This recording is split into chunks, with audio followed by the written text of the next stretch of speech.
It was Saturday evening. The sun had just set, creating a twilight that made it hard to decide whether to turn on headlights. Mark Evans didn't have to decide. He was pulling into his garage on a quiet street in Sharpsburg. A moment later, a slender, dark-haired man emerged from a side door carrying a duffel bag, briefcase, and laptop. Years of experience allowed him to handle the items with ease. He entered his house without calling out to his wife Lisa, knowing she wasn't home. He went to the living room, placing his briefcase and laptop on the couch and his garment bag at the stairs. He hung his coat in the closet by the front door, then removed his jacket and tie, undoing the top buttons of his shirt.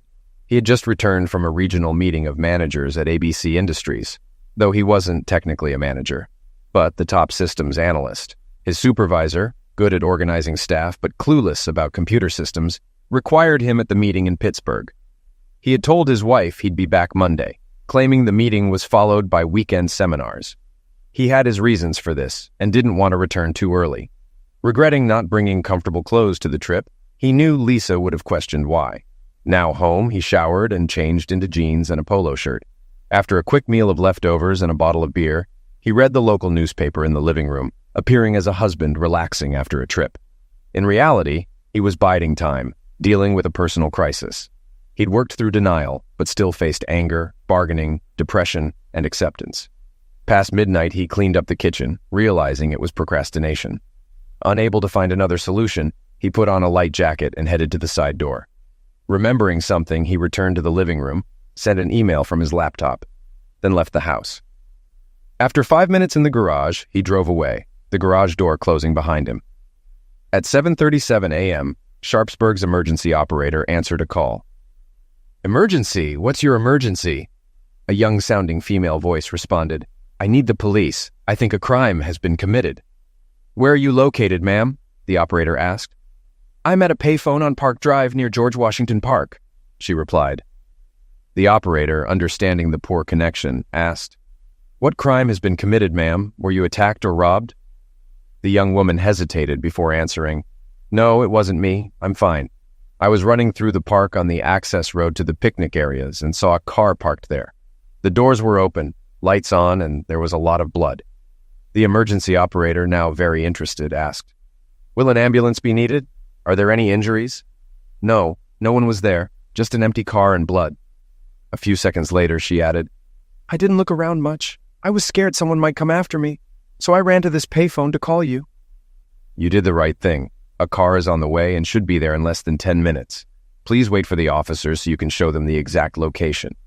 Alarmed, the caller replied, "No, I'm not waiting. What if they come after me? I'm going home." She then hung up.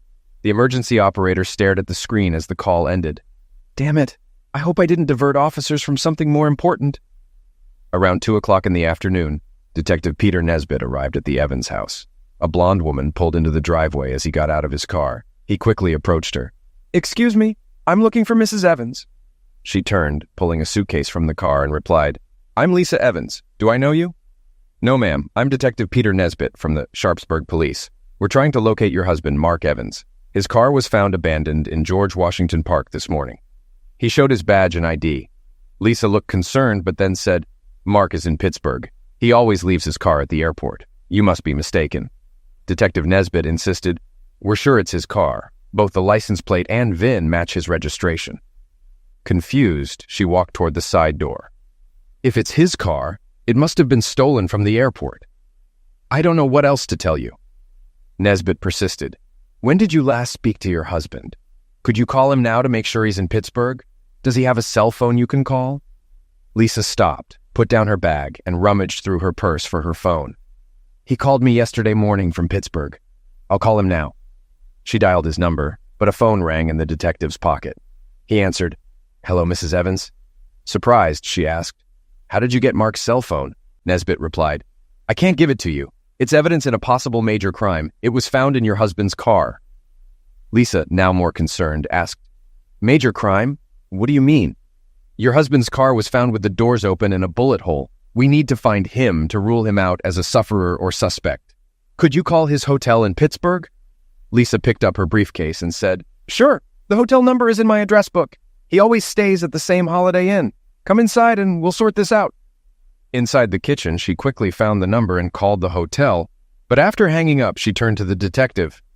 "Mark's briefcase and laptop are in the living room. I don't understand." The detective, looking thoughtful, called his colleague. "Hi, Dave. It's Pete. I need a search warrant for the Evans house. We need to determine if Mr. Evans is a sufferer or a suspect. Bring it here ASAP. I'll be waiting." He hung up and sat down across from Lisa. "A search warrant? You can search all you want. Just ask. I want you to find my husband." Detective Nesbitt replied, "I need to follow protocol. If your husband is involved in anything illegal, any evidence found without a warrant can't be used in court." Lisa, angry, said, "Illegal? Mark isn't involved in anything illegal. He works with computers." Nesbitt asked, "Why did he come back to town without telling you?" Lisa turned pale and whispered, "Oh no, he can't be." Panicked, she said, "I have no idea why he came home early. All I know is he's not involved in anything illegal." Her panic grew. "Mark could be hurt somewhere. You have to find him." Detective Nesbitt more gently said, "We don't know anything for sure yet, Mrs. Evans. I need to do things right. All of our officers are looking for your husband. Why don't you make some coffee while we wait for the warrant?" His sympathetic tone calmed Lisa, and she began to make coffee. However, she tensed again when he said, "While we have coffee, could you tell me how you spent the last 48 hours? We need statements from everyone involved." Nesbitt waited a few minutes before asking for a preliminary statement. They sat at the kitchen table, drinking coffee while he described the condition of Mark's car, including the bullet hole and blood. He said the blood suggested a second bullet shot the body, which was lying on firewood next to the car, and that the bullet was being examined. The car was towed for further inspection, and the medical examiner and forensic scientist were still working on the scene. Detective David Klein, Nesbitt's partner, arrived with the search warrant and 2 forensic technicians. They began a thorough search of the Evans home, garage, and car. Nesbitt arranged with Lisa to collect Mark's razor and toothbrush for DNA comparison. Lisa was so distressed that Nesbitt asked her to stay on the couch while they finished the search. After an hour, they decided to take only Mark's briefcase, laptop, and DNA samples. The laptop was password protected.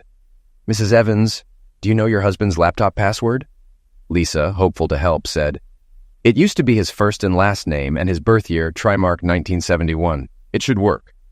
None of the variations worked. Nesbitt reassured her, "Our technicians will find a way around it." The items were stored in the forensic van. Nesbitt sat with Lisa to get her statement. "So, Mrs. Evans, I need some basic information about your whereabouts this weekend. Let's start with Saturday morning." Lisa took a deep breath.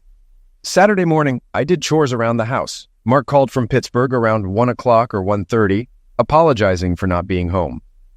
I went shopping until 4:30, then came home. After dinner, around 7:30, I went to a friend's house and stayed the night. This morning, I got up late, took my time, and got home around 2 o'clock. As she explained, she grew more tense, staring at the floor and clenching her fists. Detective Nesbitt finished writing, closed his notebook, and said, "We might need more details later, Mrs. Evans. This is enough for now, but be ready to provide more if needed." He pocketed his notepad and pen, then stood up to join the others searching the garage and car. Before leaving, he asked, "Do you have any recent full-length photos of your husband? A good headshot would also help. We only have his driver's license photo."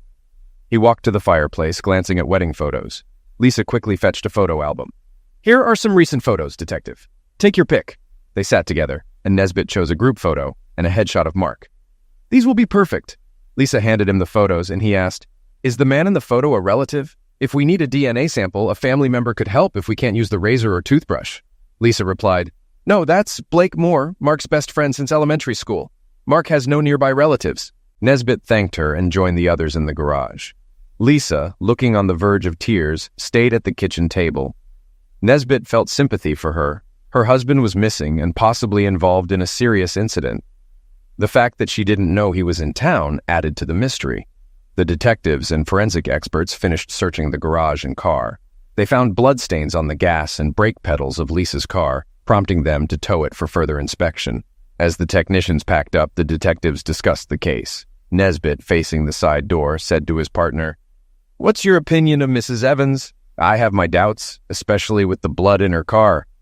His partner replied, "She seemed like a worried wife, but it's hard to tell right now. We shouldn't jump to conclusions." Nesbitt decided, "Let's see her reaction when we tell her about the blood and towing her car." They knocked and entered the kitchen, surprising Lisa, who was on her cell phone. She quickly ended the call. "You're back. I thought you were done." Nesbitt said, "We found blood smears on the pedals of your car. We're towing it for a thorough inspection. I hope you don't mind." Lisa looked shocked. "Blood in my car? I didn't see any blood." Nesbitt replied, "We'll need to know how it got there. If it's related to the park incident, we'll push for answers. Also, we'll need the shoes you wore today." "I haven't been to the park in weeks. I don't understand how there could be blood in my car." She handed him her shoes and then slumped into a chair, covering her face and sobbing. Both detectives realized they needed more information and said goodbye, leaving Lisa slumped on the kitchen chair. "What do you think, Dave? Is she a worried wife or a good actress? Did you notice she was on the phone and hung up quickly?" David Klein shook his head. "I don't know, Pete. She seems sincere, but if the blood in her car is her husband's, she could be involved. We should talk to their friends and neighbors. Maybe someone knows something. She was likely talking to her best friend." "Yeah, digging around might help. I want to know why he came back early. That could be the key." Detective Nesbitt bagged the shoes as evidence. Since they arrived separately, they drove back to the station alone, each trying to make sense of the clues. They spent the rest of their shift on reports. The next morning, Peter and Dave arrived early, eager to dive into the case. They were greeted by forensics and medical examiner reports. It took an hour to read through them. Peter noted, "The reports point in the same direction, but we shouldn't rush. Let's see what else we can find from the computer. Meanwhile, we should talk to his lawyer and colleagues." David agreed, and they visited Mark's lawyer, Robert Graham, who quickly gave them a few minutes of his time. "I can't discuss my client's legal situation. What do you need?" Detective Nesbitt said, "We need confirmation of these emails sent to you from Mark Evans' computer. We want to ensure they're not just drafts." He handed over 4 pages. The lawyer confirmed, "These are originals. I can confirm receipt." The detectives thanked him and headed to their car, exchanging smiles. On their way to ABC Industrial, Peter said, "As you mentioned, the spouse is usually involved, but we have more work to do." At Mark's workplace, they were ushered into his supervisor's office. Detective Klein took the lead. "We're investigating the discovery of Mark Evans's car in George Washington Park. You might have read about it. We have some questions." Mark's boss assured them of his cooperation. "Mark is a valuable employee. What do you need to know?" "First, is Mark supposed to stay in Pittsburgh until Friday night? He reportedly had seminars on Saturday and Sunday. We need to confirm his schedule." Mark's boss quickly responded, "Mark didn't have any events scheduled for the weekend. I expected him back Friday night." Detective Klein noted this and continued, "Have you noticed anything unusual about Mark lately? Anything on his mind?" The boss thought for a moment, then replied, "Mark seemed to have a lot on his mind recently. I asked if he was having any problems, but he said everything was fine. He's been brooding a lot. I assumed he was just working hard." The detectives thanked him and returned to their car, sensing they were making progress. By late morning, they were back at the office and received preliminary DNA results and a forensic report, which included a strange box with wires.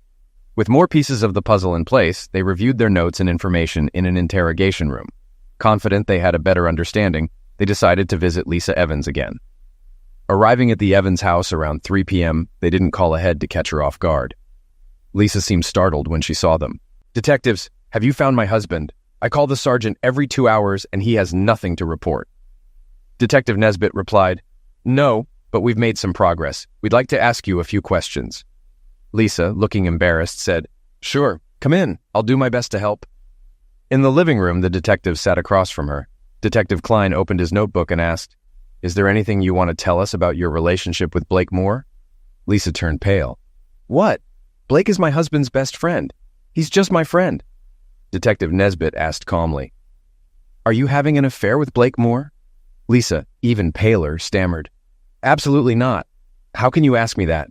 The detective stood up. Detective Klein said, "We need you to come to the station for a formal statement."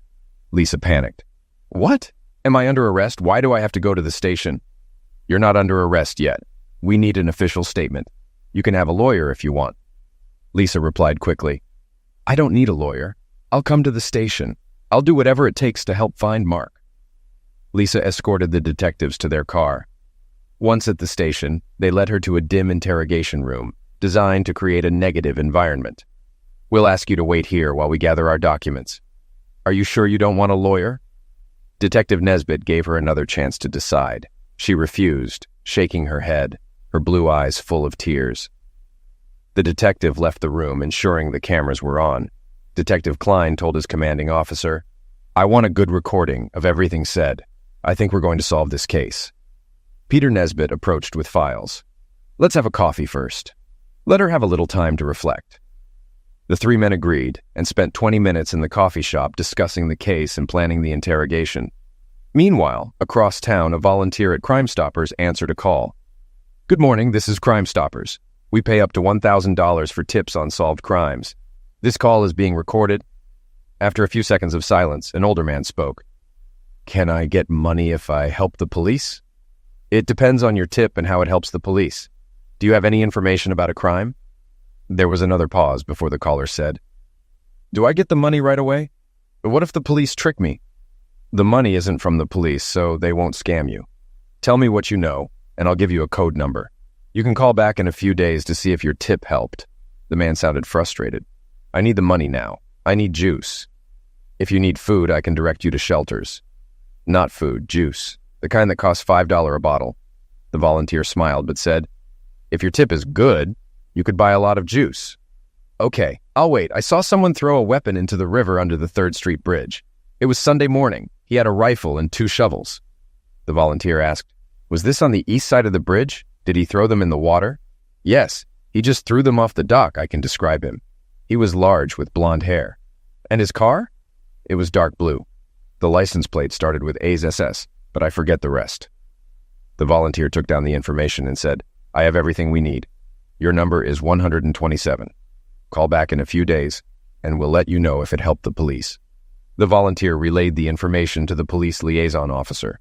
A diver was sent out within an hour and found the items quickly. The weapon was taken to the crime lab, where it matched a recent crime scene in George Washington Park. A report was sent to the detectives, and a technician retrieved the 2 shovels from the property clerk. As the detectives left the coffee shop, they were met by a clerk delivering the ballistics and Crime Stoppers reports. "Detectives, we have the weapon used in the George Washington Park shooting. The attached report might lead you to the perpetrator." The clerk handed over the reports. Klein and Nesbitt reviewed the reports, then called up vehicle records on a computer. "Pete, let's split up. I'll question our guest in the interrogation room, and you can get a uniformed officer to bring in Mr. Moore for questioning." "Sounds like a plan, Dave. Things are coming together nicely." Detective Klein gathered the reports and headed to the interrogation room where Lisa Evans was waiting. Meanwhile, his partner arranged for a uniformed officer to visit Blake Moore's house. Soon they were on their way. In the interview room, Lisa sat calmly, showing no fear or sadness. "Sorry to keep you waiting, Mrs. Evans. This room is monitored and recorded," Detective Klein said. She replied, "I don't mind. I have nothing to hide." Klein responded, "Good. Let's get started. Are you having an affair with Blake Moore? Yes or no?" Lisa's shoulders slumped and she looked away. "Yes," she whispered. Klein showed her papers from Mark's laptop. "We have proof of your affair. Your husband knew. He sent these to his attorney, planning a divorce on grounds of infidelity. This map shows your visits to Moore's house." Lisa looked shocked. "How did Mark know?" Klein held up a small device. "He installed this tracker in your car, monitoring your location in real time." She stared at the device. "Mark knew for weeks? And he wanted a divorce?" She began to cry. Klein continued, "Mark documented your interactions with Moore. The last map was from Saturday night when he went missing. He emailed his lawyer saying he was going to confront you and feared he might get arrested." Lisa said, "But Mark never showed up at Blake's. I spent the night there." Klein replied, "Preliminary DNA results show the blood in the park is his. We found the weapon used, linked to your lover. The question is how long you'll cover it up." Lisa insisted, "Blake didn't do anything to Mark. We were together all night." Klein added, "We also found your husband's blood in your car and on your shoes. My partner is picking up Mr. Moore now. Whoever tells us what happened and where to find Mark's body will get a better deal." Lisa was silent, visibly shaken, as Klein gathered the papers and waited for her response. Detective Klein handed Lisa the blood test reports, but she barely glanced at them. "Mark can't be dead. I love him. I need him," she sobbed, clearly very upset. "Blake will tell you the same. If Mark got hurt in the park, we had nothing to do with it."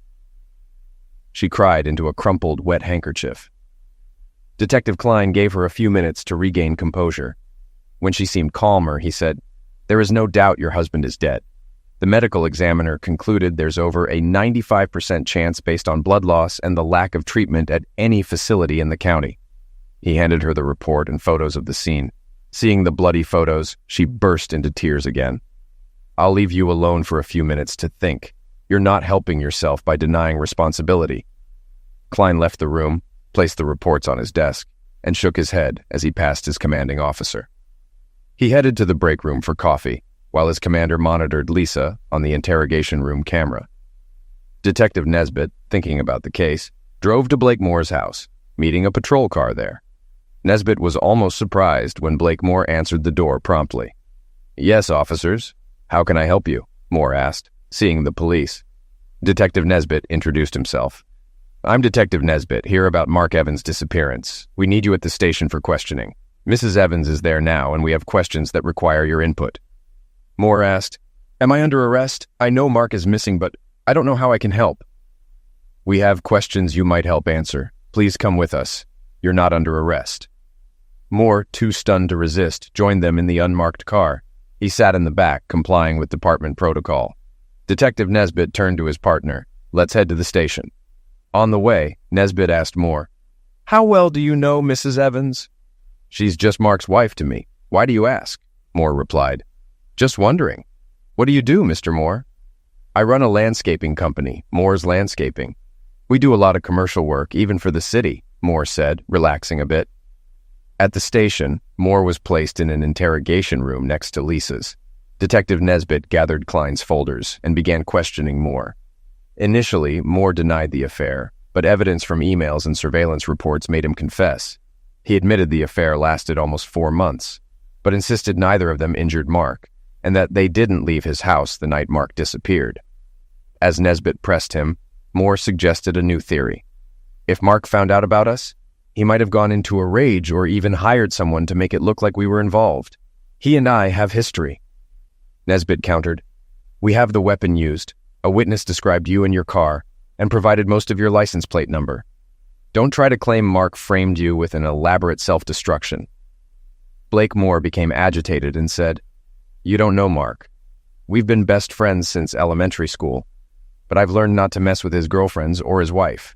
In high school, I dated one of his girlfriends behind his back. When he found out, he scared me, even though I'm bigger and stronger.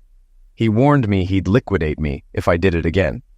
The detective, slightly amused, replied, "So, you were scared of him, but still had an affair with his wife?" Blake, calming down, said, "I couldn't resist her.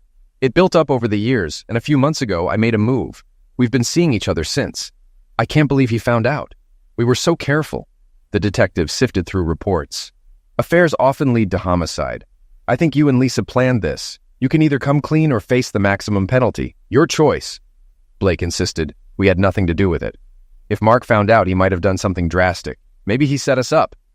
Detective Nesbitt said, "We have enough to search your home, car, and office. Confess now for leniency. Use your head, Blake." Blake, outraged, said, "I didn't hurt Mark. Maybe Lisa did something, but I don't know about it." The detective picked up his papers and left the room, saying, "When criminals work together, one always tries to blame the other. You won't be leaving anytime soon." Outside, Detective Nesbitt found his partner with another report.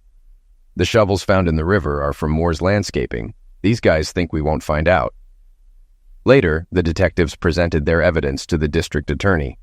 Despite lacking a body, the evidence was strong enough to press charges.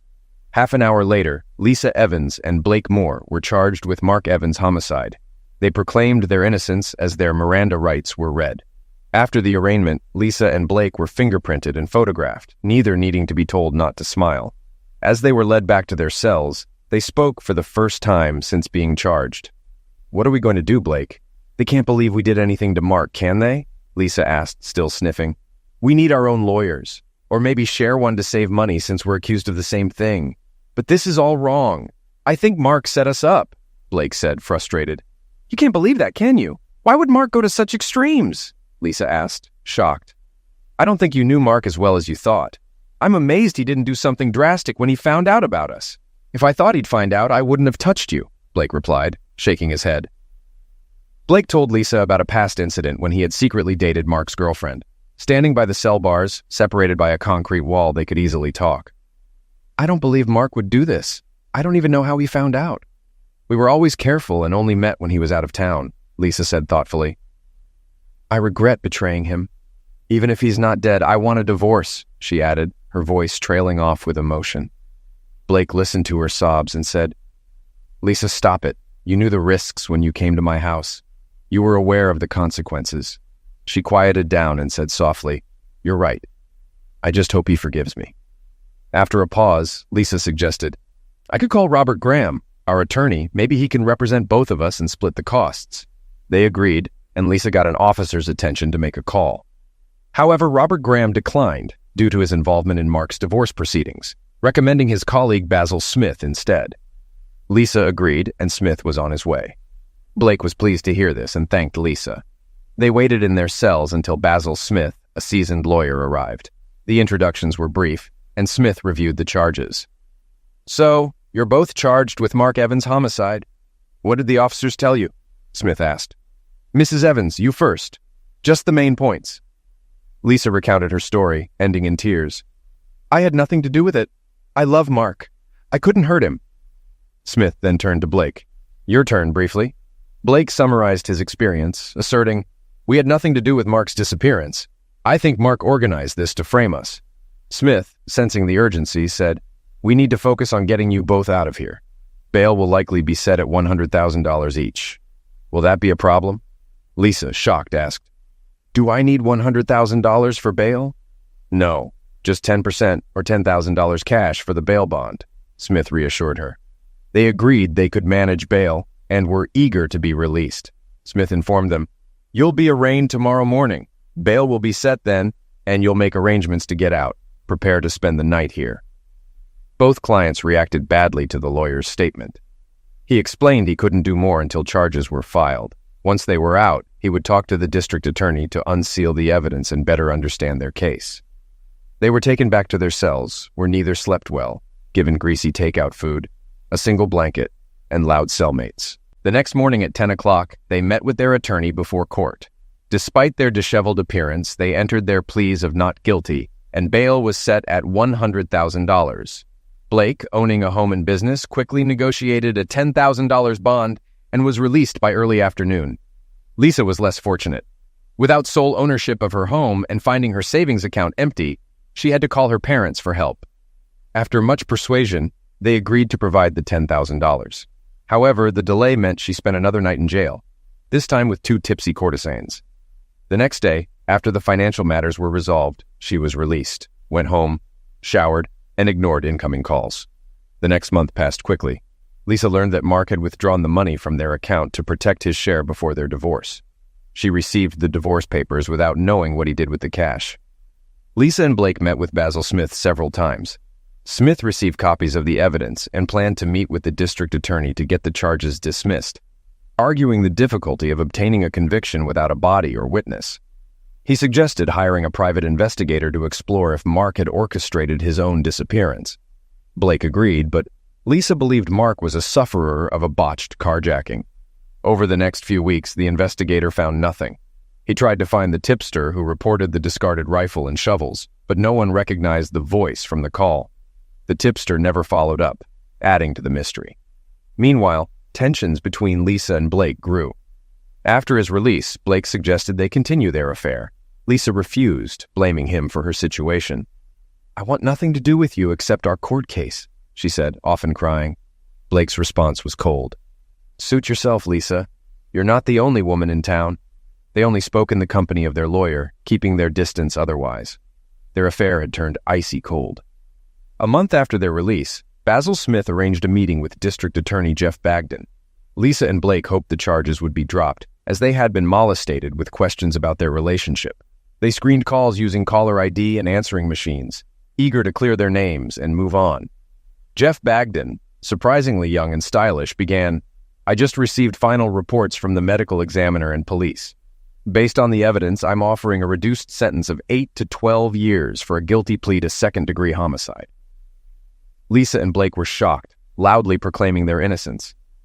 Their attorney, trying to calm them, asked how Bagden justified the offer. Bagden explained, We have new evidence. DNA from blood on your car's license plate and trunk gasket matches Mark Evans. Additionally, black polyethylene found under Mark's car matches material from your landscaping business. Lisa angrily accused, "Blake, what have you done?" Blake exploded, "You know I had nothing to do with it. You were with me when it happened." Basil Smith intervened, calming them both. He addressed Bagden. "Excuse my clients, we hoped the charges would be dropped and your statement caught them off guard." Bagden, amused, replied, "I understand, but we have enough evidence to go to trial. The medical examiner's report confirms the sufferer lost too much blood to survive. The crime scene suggests the body was dragged and loaded into a car. The prosecution is confident."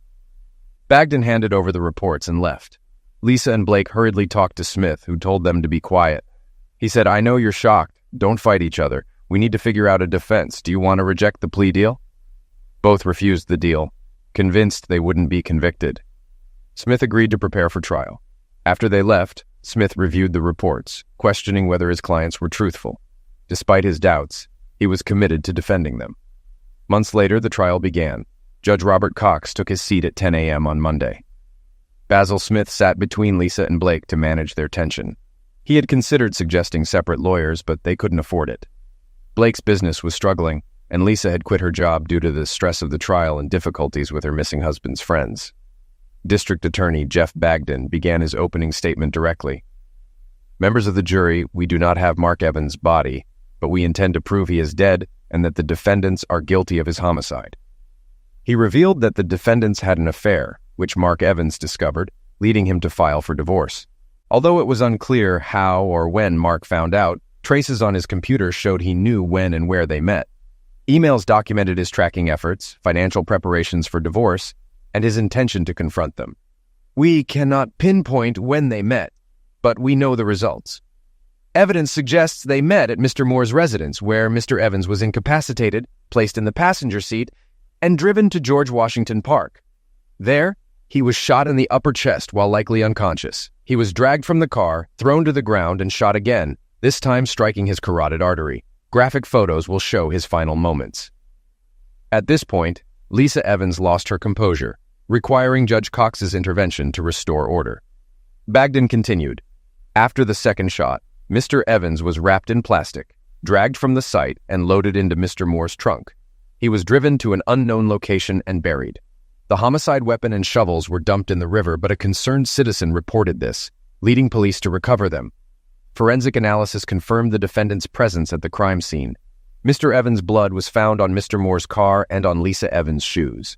Bagden concluded, "The defense will claim they were not at the scene, relying on each other's alibis. I am confident you will see through this and find them guilty." Basil Smith countered, emphasizing the presumption of innocence and urging the jury to focus on the evidence. Despite his efforts, the district attorney's statement had a strong impact.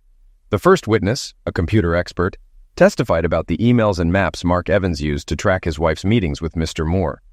The tracking device, described in Mark's letter to his counsel, accurately logged locations and times. This evidence embarrassed Lisa Evans, while Blake Moore appeared bored. Smith's cross-examination yielded little, as the device and emails were indisputable. Reporters took notes, especially about the tracking device, anticipating interest from their readers. After an extended lunch break, the trial resumed with testimony from the emergency operator and 2 patrolmen who first responded. They provided basic, drama-free facts about discovering Mark Evans's car. The trial's intensity rose when detectives and medical examiners described the crime scene, supported by large graphic photographs showing bullet holes, blood, and drag marks. The medical examiner detailed the blood loss, estimating 3 to 4 pints, and described blood jets indicating a severed artery. He concluded that Mark Evans was dying when Lisa Evans lost control and screamed, "No, Mark can't be dead." Her outburst forced the judge to adjourn the trial until the next morning. The second day began with the medical expert continuing his testimony, focusing on blood sample tests. After 15 minutes, DA Jeff Bagden ended his questioning, turning the witness over to defense attorney Basil Smith. Smith checked that Lisa Evans, now sedated, was calm. He aimed to refute the graphic, execution-like impression of the shooting. Smith asked, "You estimated Mark Evans lost 3 to 4 pints of blood, but isn't it possible it was 1 to 2 pints, depending on blood distribution?" The medical examiner replied, "It's unlikely, but not impossible." Smith continued, "Could first aid have lessened the fatality of Mark Evans' injury?" The examiner said, "Unlikely, but not impossible. Immediate medical attention would have been required." Smith highlighted the lack of evidence for immediate assistance and dismissed the witness, having secured small concessions. Next, a forensic scientist specializing in weapons and ammunition testified about 2 recovered bullets. One bullet from the car seat was deformed. The other, from firewood, was in good condition and matched the recovered weapon. Smith asked, "Were the bullets checked for bone or flesh remnants?" The technician confirmed minimal traces of blood on the bullets, explaining that passing through layers of padding and fabric likely cleaned them. He noted the bullets had a full metal jacket, typical for military use, with a gilding metal copper-steel jacket around the core. He explained that this jacket is stronger than a standard all-metal jacket, usually made of copper. This was both good and bad for the defense. While there was no evidence the bullets passed through the body, the circumstances and type of bullet explained the situation. The hope of tracing the weapon was futile. It was sold at a weapon show 20 years ago with no buyer record. Basil Smith did confirm no fingerprints or DNA from the defendants were found on the weapon or casings. Anything not washed away by river water was wiped clean before disposal. Another technician discussed the shovels found. There were no fingerprints or DNA, but they were branded Moore's Landscaping. 14 identical shovels were found at Moore's business. Cross-examination yielded no new information. Witnesses from the Forensic Science Department and police continued all morning and afternoon. Basil Smith's most significant cross-examination occurred with a technician who found blood in Blake Moore's car. The technician admitted the blood could have been planted by a third party, giving Smith a small victory. Things complicated with testimony from the technician at Lisa Evans's home. Blood was found in her car and on her right shoe. Although the technician admitted they couldn't determine if the blood was transferred from the shoe to the gas pedal or vice versa, the lawyer hoped this doubt would help Lisa. As the prosecution's witnesses concluded, the third morning began with the defense's evidence presentation. Local newspapers speculated that the defense would struggle against the prosecution's evidence. They suggested that without a body, a conviction would be difficult, especially given the defense's strategy of casting doubt on whether Mark Evans was really dead. Basil Smith's first defense witness was blood analysis expert Dr. Wilbur. He testified, "A better job could have been done collecting blood evidence. Properly analyzing blood-soaked soil could have given a more accurate estimate of blood loss." He believed as little as 1.5 pints of blood could have created the scene, and someone losing that much blood could still be alive. The district attorney did not cross-examine him. Next, Blake Moore testified, claiming innocence and suggesting Mark orchestrated his own homicide. He stated he never owned a weapon, and the shovels found could have been stolen from his work sites. Basil Smith kept the testimony brief, turning Moore over for cross-examination. Jeff Bagden asked, "Why do you think Mark Evans would organize his own homicide?" Blake recounted how Mark had threatened him in high school after Blake dated Mark's girlfriend behind his back. Bagden then asked, "So, this isn't the first time you interfered with Mark Evans's relationships. Don't you think if he wanted to destroy someone, he would have chosen you?" Blake Moore couldn't directly answer the question, muttering that his physical advantage over Mark would have prevented a confrontation. "So, you think you could intimidate your friend into taking his own life? Is that why you felt comfortable taking his wife?" the prosecutor asked, then continued without waiting for an answer. "Your actions show you're a narcissist who thinks he can have any woman and disregard friendship." Basil Smith objected, arguing the prosecutor was testifying rather than asking questions. The judge agreed and instructed the jury to disregard the prosecutor's last statement. Despite this, Blake was visibly upset but left the stand without further comment. Basil Smith realized Blake's testimony had backfired, but hoped Lisa's testimony might help. Lisa, more composed, emphatically stated she wasn't involved in any attack on her husband and suggested he might have been carjacked. Basil chose not to ask additional questions. The prosecutor asked Lisa, "Where were you between midnight Saturday and 2 p.m. Sunday?" Lisa, embarrassed, replied, "I was with Blake Moore at his house from 8 p.m. Saturday until about 1:30 p.m. Sunday." "You didn't quite answer the question. Tell us what you did from midnight Saturday to Sunday." Lisa, flustered, said, "I was in Blake's bedroom at midnight. We were, doing it." "And how long did this last?" the prosecutor pressed. "Probably until after 1 a.m., Lisa admitted, embarrassed. "Then what?" he asked. "We slept until about 5:45 a.m., she said. "Was Mr. Moore in bed when you woke up?" "Yes, he was there. We got busy again and went back to sleep around 6:30, then got up at 11 a.m., Lisa said quickly. So you woke him up to do it again at 6:30? The prosecutor clarified. Lisa, embarrassed, replied, No, he was already ready. The prosecutor, seeing the jury's reaction, continued, Tell us exactly how you woke him up. Lisa, resigned, said, I just started doing it with him. The prosecutor moved in for the final blow. You said you love your husband. Is that true? After Lisa's emphatic yes, he continued, you spent the night with his best friend while he took his life. How can we believe you weren't involved in his end of life? Lisa cried quietly, unable to answer. Judge Cox ended her suffering by asking if there were any more questions. When there were none, the judge announced a lunch recess. After Lisa composed herself, she joined her attorney, Basil Smith, for a somber lunch. The experienced attorney warned them the case could go either way. Privately, he was pessimistic since both clients had faltered on the witness stand. The afternoon session ended quickly as Smith announced there were no more defense witnesses. Both attorneys prepared their closing statements. The prosecutor emphasized the overwhelming evidence against the defendants, while the defense stressed the circumstantial nature of the case, the absence of a body, and the lack of a clear motive. The case went to the jury by 4 p.m., and they deliberated for 2 hours before retiring for the night. The next morning, Lisa and Blake waited at Basil Smith's office for the jury's verdict. Sharing a conference room, they put aside their differences, hoping for acquittal. By 3:30 p.m., the call came. The jury had reached a verdict. Lisa's parents, who had come to town for the trial, were present at the courthouse. The verdict was announced quickly, guilty of second-degree homicide. Lisa burst into tears, and Blake pounded his fist in frustration. They were handcuffed and taken into custody, with Lisa having a brief moment to speak to her parents, proclaiming her innocence. The week between conviction and sentencing passed slowly. Lisa's parents visited daily, while Blake received one visit from a cousin. At sentencing, both received 15 years to life. Basil Smith promised to review the court records for a possible appeal. Within 3 days, they were transferred to state prison. Lisa's prison had a good reputation, but Blake's had a history of riots. With the trial over, media coverage ceased, and Lisa Evans and Blake Moore faded from public attention. A couple of months later, Basil Smith and Jeff Bagden met for a drink. Reflecting on the case, Smith expressed surprise at the convictions, believing the defendants' consistent stories suggested innocence. Bagden replied, "The jury didn't believe them. I try not to take these cases personally unless they involve particularly heinous crimes or children. This case wasn't the worst, but it didn't generate much sympathy for the defendants." A year later, a news item reported a major disturbance at Blake Moore's prison. Blake had been stabbed during the riot and transferred to the hospital with a collapsed lung. He was in serious condition but expected to survive. 18 months after Lisa Evans and Blake Moore were convicted of Mark Evans' homicide, Basil Smith rarely thought about the case. He had spent the first year reviewing transcripts, but found no legal grounds for appeal.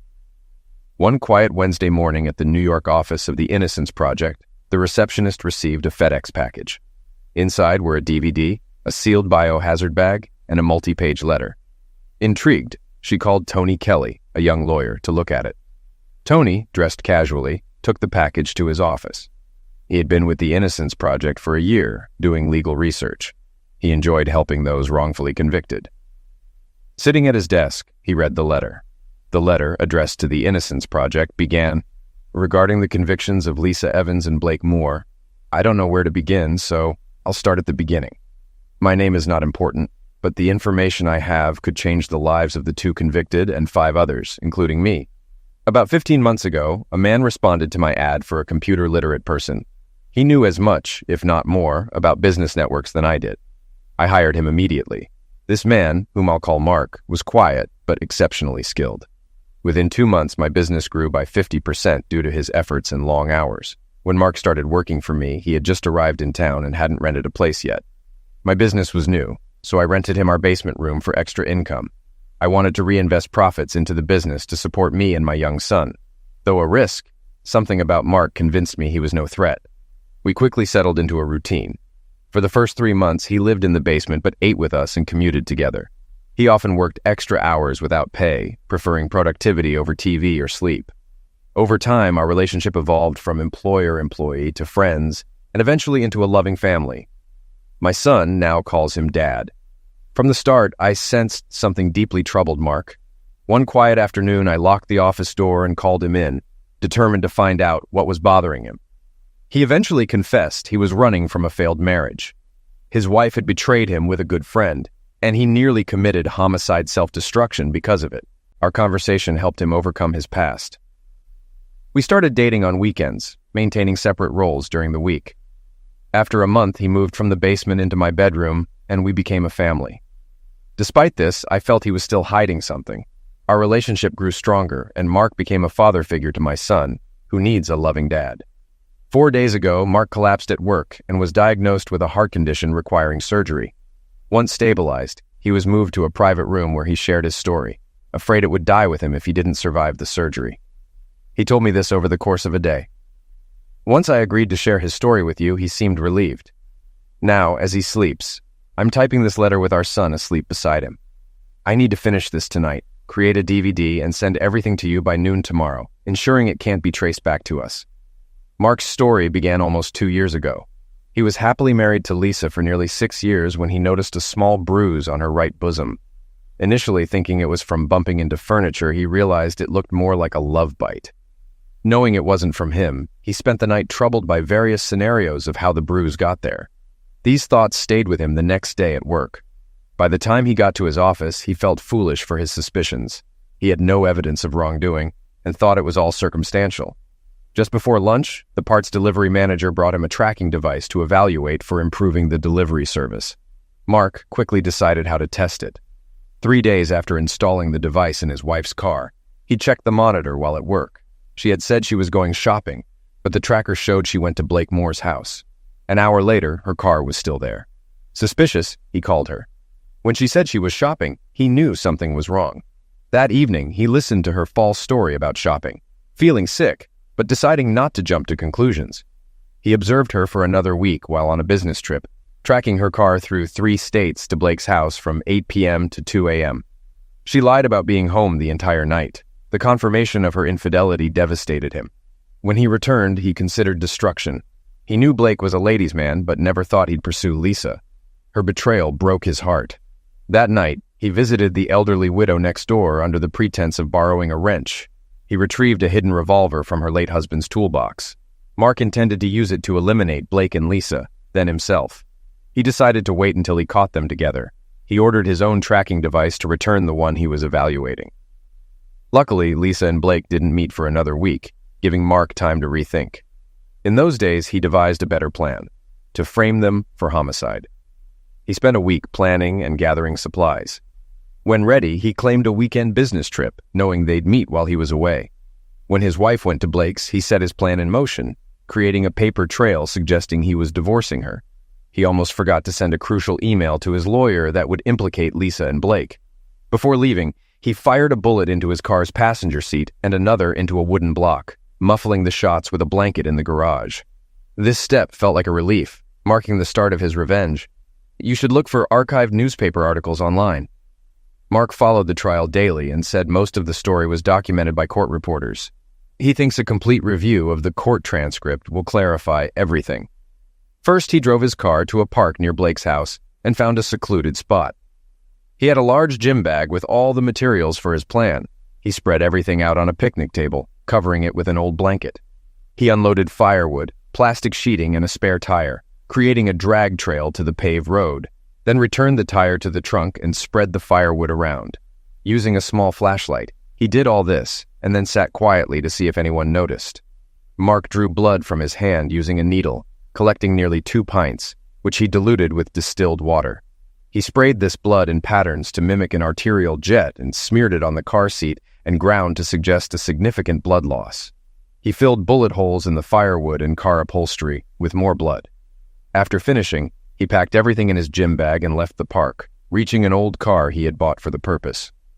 Dizzy from blood loss, he rested until nearly 6 a.m., then drove to Blake's house to finish his plan. Lisa's car was still at Blake's house and unlocked, so he put a couple of drops of blood on the gas pedal. He also smeared blood on Blake's car but got scared when he saw a light on in Blake's bedroom. He quickly left, went to a payphone, and used a voice changer to report his car in the park, pretending to be a woman. He then disposed of 2 shovels and the revolver in the river. Exhausted, he stayed in a motel for 2 days, taking supplements and eating energy bars. He made another call with the voice changer, this time as an old man, which helped the police find the revolver. Mark told me this whole story because he wants to leave his past as Mark Evans behind. He now uses a different identity, which my son and I know him by, and wants to keep it. He asked me to send this information to help overturn the convictions of Lisa Evans and Blake Moore. Tomorrow I'll pick up a copy of the New York Times and an inkwell. We'll use part of the front page to put all of Mark's fingerprints in a bloodstain, which will match the DNA from the park, proving he's alive. This should be enough to free them from jail. At the end of the letter, there was a handwritten note. Mark came out of surgery in good condition. He wants me to fly to Seattle tomorrow to send this package. I hate to leave him, but it will ease his mind. We're expecting twins in about 3 months. Tony Kelly turned the last page to check for any additional notes, but it was blank. He put his feet down from the desk and examined the other items in the package. The DVD was labeled Photos Taken in George Washington Park, and the black plastic envelope was marked Fingerprints and DNA. He reviewed the printed pages again for any extra notes and then called a senior attorney. This was beyond his ability to handle alone. It didn't take long to confirm that the DNA belonged to Mark Evans, and the fingerprints matched those from his car found in the park, proving he was still alive. With undeniable evidence that 2 people were convicted of a homicide that never happened, the state attorney general and governor expedited their release. A week later, they returned to the courtroom with Basil Smith, Lisa's parents, and even District Attorney Jeff Bagden. With some state representatives present, the state attorney general apologized for the wrongful conviction. He blamed Mark Evans for misleading the justice system and announced efforts to find him and hold him accountable for the financial costs incurred. When asked where they would start looking for Mark, he could only shake his head. Blake Moore seemed changed, no longer arrogant but more inclined to compromise. He apologized to Lisa for the events leading to their imprisonment. Lisa appeared indifferent, longing only to leave with her parents. Both Basil Smith and the district attorney apologized, acknowledging they had been misled by Mark Evans. They vowed to be more diligent in future cases. Although the state found no liability, Lisa and Blake received $50,000 each in compensation. Blake, whose business went bankrupt and house was sold for legal fees, left town. He commented to Lisa that Mark had severely wronged them and the check was a mere fraction of what he lost. Lisa, visibly worn from her ordeal, simply said they deserved it and left without saying goodbye. 2 weeks after cable news reported their release, a large envelope arrived at Basil Smith's office.